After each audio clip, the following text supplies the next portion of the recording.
जय श्री कृष्ण। वसुदेव सुतं देवं कंसचाणूरमर्दनं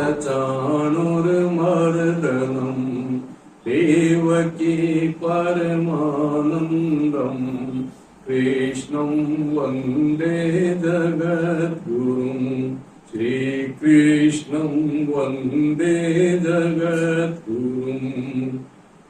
हमारे आध्यात्मिक चैनल में आप सभी का हार्दिक स्वागत है। मैं प्रेम सुखराज पुरोहित अपने गीता पठन के स्व अल्प ज्ञान को आपके साथ साझा कर रहा हूँ। हमारे गीता पठन के इस कार्यक्रम में आज गीता जी के 15वें अध्याय का पाठ आज होगा। ओम श्री परमात्मने नमः।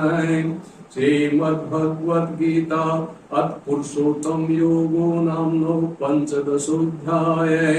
श्री भगवानुवाच उधर्वमूलमदशाकैमश्वतं प्राहुरव्ययम् छन्दांसि यस्य पर्णानि यस्तं वेद स वेदवित् अधस्य चोद्धवं प्रतांश्च तस्य शाखा गुणप्रवर्धा विषयप्रवाला अधश्च मूलान्यनुसन्ततानि कर्मानुबन्धीनि मनुष्यलोके न रूपमस्येह ततोपलभ्यते नान्तो न चादिर्न च सम्प्रतिष्ठा अश्वत्थमेनं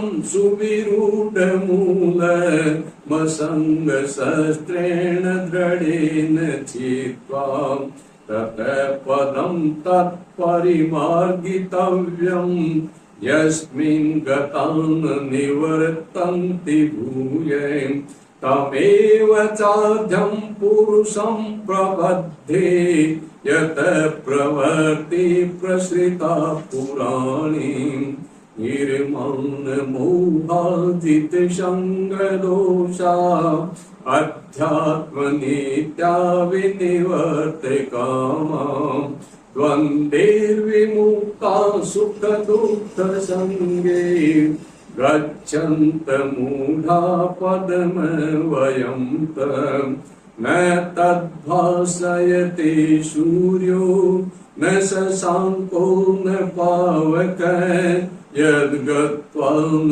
निवर्तन्ते तद्धामं परमं मम ममैवांशो जीवलोके जीवभूत सनातन मनसष्टानीन्द्रियाणि प्रकृतिस्थानि कर्षति शरीरं यद्वाप्नोति यच्चाप्युत्क्रान्तीश्वर गृहीत्वेतानि संयाति वायुर्गन्धानि वासयामि श्रोत्रं चक्षुष्प्रसन्नं च रसनं घ्राणमेव च अधिष्ठाय मनश्चायं विषयानुपसेवते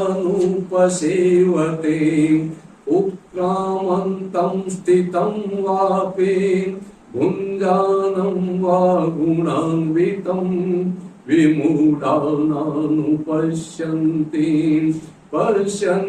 ज्ञानचक्षुषे यतन्तो योगिनश्चैनं पश्यन्त्यात्मनवस्थितं यतन्तोऽप्यकृतात्मानो नैनं पश्यन्त्यचेतसः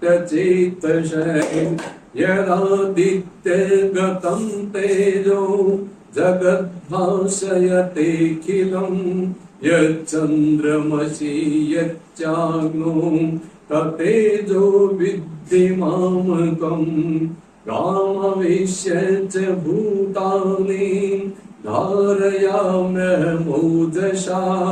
पुष्णामि चोषधि शर्वा सोमो भूत्वा रसात्मकः अहं वैश्वानरो भूत्वा प्राणिनां देहमाश्रितः प्राणापान समायुक्तः पञ्चामनं चतुर्विधं सर्वस्य चाहं हृदि सन्निविष्टो मतस्मृति ज्ञानमपोहनं च वेदैश्च सर्वैरहमेव वेद्यो वेदान्तकृद् वेदविधेय चाहम् द्वाविमो पुरुषो लोके क्षरश्चाक्षर एव च क्षर सर्वाणि भूतानि कूटस्थोऽक्षर उच्यते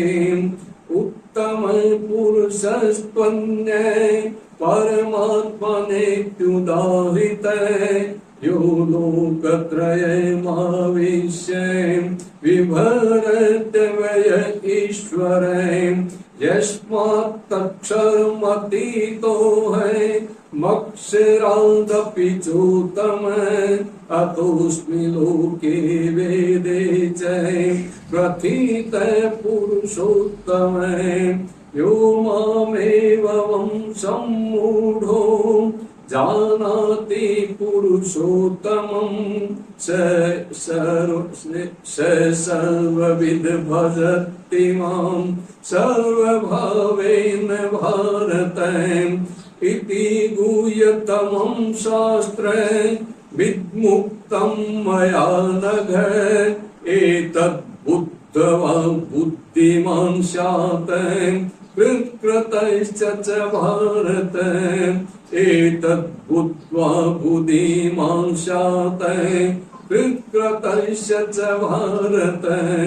ओम तत्सदिति श्रीमद्भगवद्गीता सूक्तिषष्टु ब्रह्म विद्यायां योग शास्त्रे श्री कृष्ण अर्जुन संवादे पुरुषोत्तम योगो नाम पंचदशोऽध्यायः।